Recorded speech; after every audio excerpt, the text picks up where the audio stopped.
Leo tulikuwa tuna kikao cha kamati ya afya ya msingi katika halmashauri yetu ya jiji la Dar es Salaam.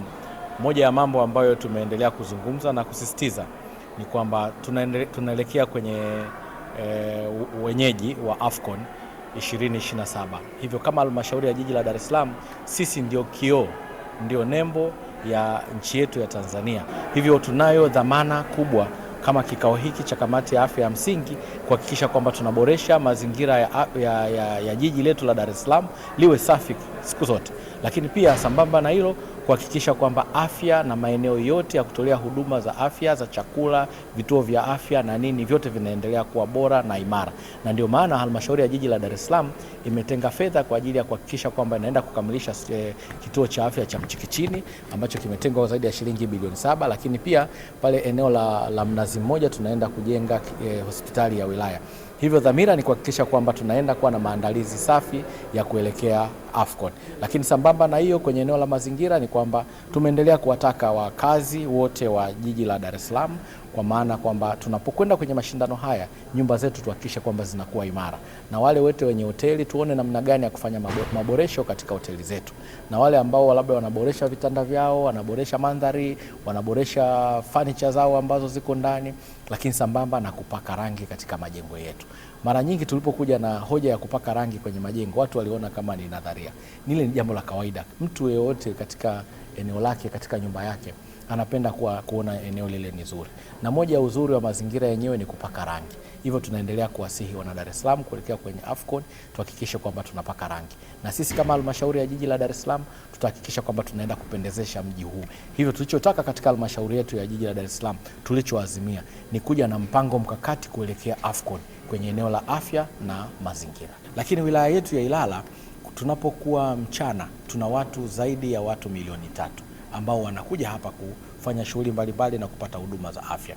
Hivyo tunao jukumu kubwa kuhakikisha hawa watu wanaokuja kufanya kazi masaa ya mchana, tunawezaje kuwahamasisha kupata bima ya afya kwa wote.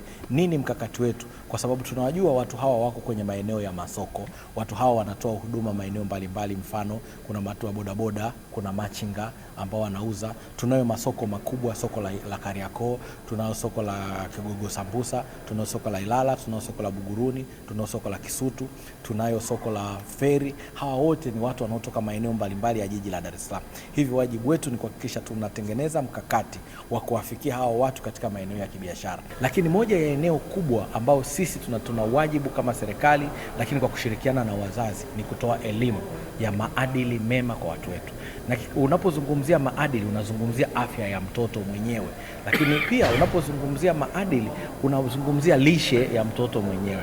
Hivyo tumeamua katika kikao cha leo ni kuwa na kampeni maalum kwenda kwenye shule zetu za msingi na shule za sekondari kwenye eneo hili la maadili. Kwa nini? Wako watoto wengi wanapata nafasi ya kufaulu na wakati mwingine wanafaulu vizuri, lakini maadili yao walipokuwepo shuleni walichezea.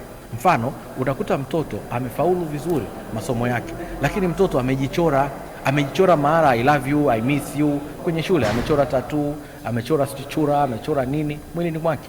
Lakini mtoto anapokwenda kupata na ajira kwenye maeneo mengine, wanamkagua yule mtoto. Wakienda kumwangalia, anaona amefaulu vizuri, amefanya vizuri, lakini ameandika I miss you. Basi ile inamfanya mtoto anakosa nafasi. Tunayo jukumu kubwa sisi kama serikali, lakini kwa kushirikiana na wazazi. Moja ni kubadili tabia ya wazazi, kuhakikisha wanapoitwa kwenye vikao vya wazazi mashuleni, wao wanatoka. Mapendekezo walioyatoa wadau tumeyapokea, ambapo sisi tunakwenda kujipanga kwa ajili ya kutekeleza. Lakini kikubwa katika utekelezaji wa shughuli za afya, tumeweza kwa kiasi kikubwa kuboresha vituo vyetu. Vituo vingi ambavyo vilikuwa kwenye ngazi ya zahanati sasa vimekuwa vituo vya afya, na kikubwa zaidi kwamba sasa hivi huduma za upasuaji kwa wazazi wenye matatizo wanaohitaji upasuaji yameanza kufanyika. Lakini pia kituo chetu cha Mzinga na chenye kimeanza kutoa huduma, na sasa tunakwenda kuanza itakapokamilika muda wote mwaka huu, tutakwenda kuanza kituo kingine cha afya pale cha Mchikichini. Kwa hiyo lengo kubwa ni kuhakikisha kwamba wananchi wanapata huduma karibu na maeneo wanapokaa.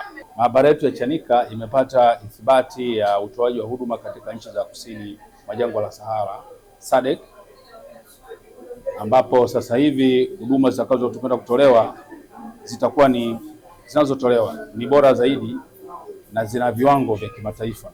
Kwa hiyo hata tunapokwenda kwenye AFCON, manake maabara hiyo imepata ithibati ya Jumuiya ya Madola kimataifa.